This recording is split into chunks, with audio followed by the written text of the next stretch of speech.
സന്തോഷത്തോടുകൂടിയാണ് തൃശ്ശൂർ ജില്ലാ കോൺഗ്രസ് പ്രസിഡന്റിന്റെയും ജില്ലയിലെ കോൺഗ്രസിന്റെ മുതിർന്ന നേതാക്കന്മാരുടെയും സാന്നിധ്യത്തിൽ കലക്ട്രേറ്റിൽ നോമിനേഷൻ കൊടുത്ത് കലക്ട്രേറ്റിന്റെ പടിയിറങ്ങി പുറത്തേക്ക് വരുന്നത്. അവിടെ നിന്നും സന്തോഷകരമായ നോമിനേഷൻ കൊടുത്ത് വരുമ്പോൾ അതിനേക്കാൾ സന്തോഷവും സംതൃപ്തിയും വൈകാരികതയും ഉണ്ടാകിയതാണ് എൻ്റെ ഒരു മൂത്ത പെങ്ങളെ പോലെ ഞാൻ സ്നേഹിക്കുകയും ബഹുമാനിക്കുകയും ചെയ്യുന്ന വെങ്കടങ്ങ് ഗ്രാമപഞ്ചായത്ത് പ്രസിഡന്റ് ഗ്രേസി ചേച്ചി. അവരുടെ കയ്യിലണിഞ്ഞ 1.25 പവൻ തൂക്കമുള്ള സ്വർണ്ണവള തെരഞ്ഞെടുപ്പ് പ്രവർത്തനത്തിൻ്റെ ചെലവിലേക്ക് വേണ്ടി എനിക്ക് DCC പ്രസിഡന്റ് അഡ്വക്കേറ്റ് ജോസഫ് ടാജറ്റിൻ്റെ സാന്നിധ്യത്തിൽ സമ്മാനിക്കുകയുണ്ടായി. ഞാനൊരു കാര്യം ഇപ്പോൾ വികാരത്തോട് ഓർക്കുകയാണ്. 2019 ഞാനിതുപോലെ പാർലമെൻറ്റ് സ്ഥാനാർത്ഥിയായപ്പോൾ ചെമ്പൂരി ചെക്കിപ്പണ്ണി ചേച്ചി അവരുടെ കയ്യിലുണ്ടായിരുന്നൊരു വള ഊരിത്തരികയുണ്ടായി.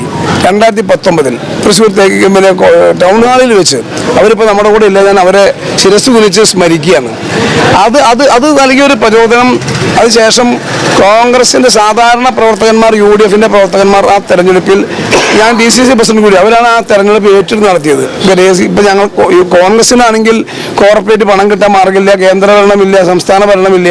കംപ്ലീറ്റ് കോർപ്പറേറ്റ് മുതലാളിമാരുടെ എല്ലാം കോടാനുകോടി രൂപയാണ് ഈ ഇലക്ഷന് അസംബ്ലി മണ്ഡലങ്ങളിലേക്ക് ഒഴുകിക്കൊണ്ടിരിക്കുന്നത്. ഓരോ സ്ഥലത്തെയും പ്രചരണം കണ്ടാൽ മനസ്സിലാകും.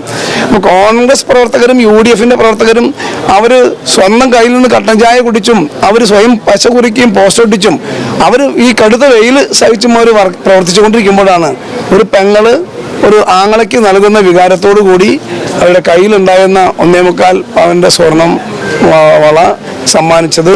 ഇത് വലിയ വികാരത്തോടു കൂടി സ്വീകരിക്കുകയാണ്. അതൊരിക്കലും വിസ്മരിക്കാത്ത ഒന്നാണ്. തീർച്ചയായും ഇത് നൽകുന്നൊരു പ്രചോദനവും ശക്തിയുമുണ്ട്, സന്തോഷവുമുണ്ട്. അത് മണലൂരിൽ വലിയ ഒരു ജനവികാരമായി പ്രതിഫലിക്കും എന്നാണ് ഉറപ്പ്. ആ ജനവികാരത്തിൻ്റെ ഭാഗം തന്നെയാണ് പഞ്ചായത്ത് പ്രസിഡന്റായ ഗ്രേസി ചേച്ചി ഈ സ്വർണ്ണാഭരണം എനിക്ക് സമ്മാനിച്ചത്. 100% ഉറപ്പ്. മണലൂരിൽ യാതൊരു സംശയം വേണ്ട. ചുണ്ടിനും കപ്പിനും ഇടയിലാണ് കഴിഞ്ഞ 2 തവണ മണലൂർ നഷ്ടപ്പെട്ടത്. മണലൂർ കോൺഗ്രസിന്റെ UDFന്റെ മണ്ഡലമാണ്. അതിന്റെ ചരിത്രം അറിയുന്ന മുഴുവൻ ആളുകൾക്കും അറിയാം. പുതിയ മണലൂർ മണ്ഡലം ഉണ്ടായപ്പോൾ ആദ്യത്തെ MLA 2011 CPA മാധവേട്ടനാണ്. മണലൂരിൽ കോൺഗ്രസിനും UDFനും ജയിക്കാൻ സാധ്യതയുണ്ട്. 2 തവണ ഞങ്ങളുടെ കയ്യിൽ നഷ്ടപ്പെട്ടു പോയി. ആ നഷ്ടപ്പെട്ടു പോയതുകൊണ്ട് ആ മണ്ഡലത്തിന് ഒരുപാട് വികസന സ്വപ്നങ്ങൾ യാഥാർത്ഥ്യമാക്കാൻ കഴിയാതെ വന്നിട്ടുണ്ട്. അത് കണ്ടശങ്കടവ് കാഞ്ഞാണി പിന്നെ അരിമ്പൂര് വഴി കടന്നു വരുന്ന ഒരു പ്രധാന റോഡുണ്ട്. ആ റോഡ് ഉൾപ്പെടെ കുടിവെള്ള പ്രശ്നമടക്കം, അതേപോലെ ഉപ്പ് കയറി കൃഷിക്കാരുടെ സങ്കടമടക്കം, അങ്ങനെ എണ്ണിയാൽ തീരാത്ത ഒരുപാട് പ്രശ്നങ്ങളുണ്ട്. മാത്രമല്ല അവിടെ ഏറ്റവും പ്രധാനപ്പെട്ടതാണ് ഒരു ഫോറസ്റ്റ് നോട്ടിഫിക്കേഷൻ വരികയുണ്ടായി. ഈ ഇവിടുത്തെ പെരിങ്ങാട് പുഴയെ പിന്നെ സംരക്ഷിത വനമായി പ്രഖ്യാപിച്ചു. അവിടെ വനമില്ല, ഒന്നുമില്ല. അതിന് നാട്ടുകാർ മുഴുവൻ പീഡിപ്പിക്കുകയാണ് അവിടെ. അതിനുവേണ്ടി ഗവൺമെന്റ് ഒരു ഗസറ്റ് വിജ്ഞാപനം ഇറക്കി. MLAയോട് നിരന്തരമായി നാട്ടുകാർ ആവശ്യപ്പെട്ടു. നാട്ടുകാർ തിരുവനന്തപുരത്ത് പോയി സമരം നടത്തി. പ്രതിപക്ഷ നേതാവ് VD സതീശൻ ഉൾപ്പെടെ പങ്കെടുത്തു.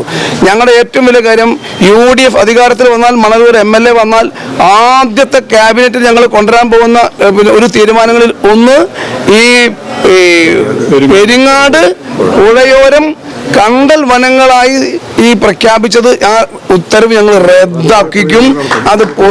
അത് പുഴയായി അവിടെ നടത്തും. ജനങ്ങളുടെ ജീവിതത്തിന് വീട് വെക്കാൻ, താമസിക്കാൻ, മീൻ പിടിക്കാൻ, അവർക്ക് ഉപജീവനത്തിന് വേണ്ടി മാർഗം ഉണ്ടാക്കുന്ന എല്ലാ തടസ്സങ്ങളും മാറ്റി ആ ഉത്തരവ് ഞങ്ങൾ റദ്ദാക്കിക്കും. അവിടെ ജനങ്ങൾക്ക് സ്വാതന്ത്ര്യത്തോടു കൂടി ജീവിക്കാനുള്ള എല്ലാ സൗകര്യവും കൊടുക്കും. ഇതുപോലെ ഏനാമാക്കൽ റെഗുലേറ്ററിന്റെ പ്രശ്നം, നെൽകൃഷിക്കാരുടെ പ്രശ്നം, ഇതെല്ലാം ഞങ്ങൾ ഏറ്റെടുക്കും. പിന്നെ ഇടിയഞ്ചിറ ബണ്ട് പൂർത്തിയാക്കുന്നതുമായി ബന്ധപ്പെട്ട വിഷയം ഞങ്ങൾ കൃത്യമായും ഇത്തവണ ഒരു പോസിറ്റീവ് ഇലക്ഷൻ ക്യാമ്പയിനാണ് Manalur. No negative election campaign, full positive election ക്യാമ്പയിനാണ്. എന്തായിരിക്കും ഞങ്ങളുടെ എയിം? ഞങ്ങളെ എയിം 23-ാം തീയതി UDFന്റെ ഇലക്ഷൻ കൺവെൻഷനിൽ ഞങ്ങൾ ആ എയിം പ്രഖ്യാപിക്കും. മണലൂരിന് വേണ്ടി കൃത്യമായും ചില ഗ്യാരണ്ടി ഞങ്ങൾ ജനങ്ങൾക്ക് നൽകും. ആ ഗ്യാരണ്ടിയുമായി ഞങ്ങൾ മുന്നോട്ട് പോകും. അതുകൊണ്ട് ഞങ്ങൾക്ക് നല്ല ആത്മവിശ്വാസം, ഭയങ്കര കോൺഫിഡൻസാണ്.